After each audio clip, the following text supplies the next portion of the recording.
me just put it bluntly. I'm going to do this for me. How do you create passion? Tell me, how do I do that? There's the $1 million question. Yeah, never mind.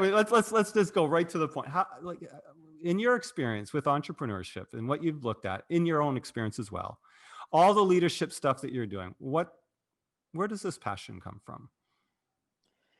I think, even discovering a passion is a journey. That's what I find, even for myself, and that's why for my children, for example, it's important for me when they say they're interested in something, I give them that space to explore and find out and discover is that they're passionate or something they're just interested for the moment. That's the difference. I think passionate is something you deeply care about, that you are willing to use all your energy. It's not work, it's just something you enjoy. It's just brings you so much joy doing it, right?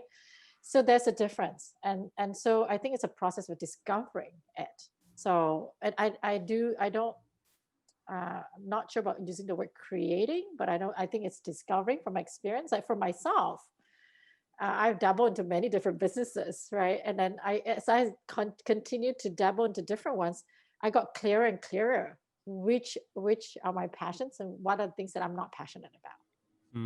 What brings me joy? What really, just inspires me? Oh, I love the hat, by the way.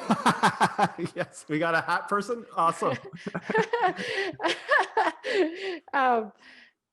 Yeah, so for me, and what fuels my energy, because something that I'm passionate about, I don't find it drains my energy. It actually fuels me up and fills my soul, and it allows me to give without even having to do anything, right? That's how I feel. And I do feel passionate is just not one thing. It can be multiple things. So not just like I'm passionate. And also, for example, I got really clear over the years. What I enjoy about entrepreneurship is startup, the starting part. And then I got clearer again. I enjoy the creative part of it, the innovation of it. That's what I really enjoy. I don't enjoy once it grows to a certain size, is systemizing it, right? I'm really good at that. I have the skills behind it. But what I'm really passionate is startups, because of just the creative part of it, the visioning part of it. And I know that brings me a lot of joy doing it. Okay, so you're going through your journey, you're building your business, and you find that you don't like the systemizing part of it. So I guess one question I would ask is, like, do you need to be passionate about what your business does? And what if you're not? What if you're like, I liked it at the beginning, now I'm kind of like, eh. What do you do? Well, I think passion can, some passion I think can shift. I used to love photography. Like right now, it's kind of take a back step, but like not so much. That shifted for me.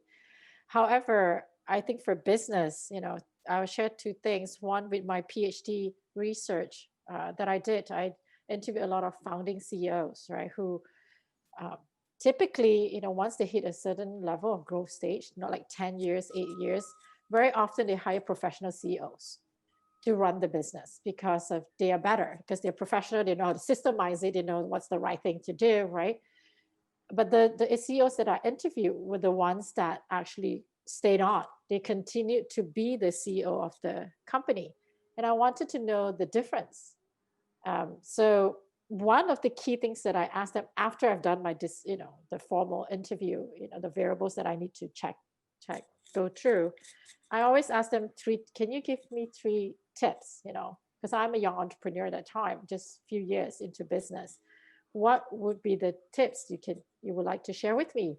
And across board, a majority of them say passion, because it was their passion that allowed them to get through all those moments, tough moments, challenging moments, and grew their company to that size. So it was like majority gave me that as the one key thing. And for myself too. I gotta ask, so did Timothy Ferriss take the idea from you for Tribe of Mentors? I wish. I like his book. It sounds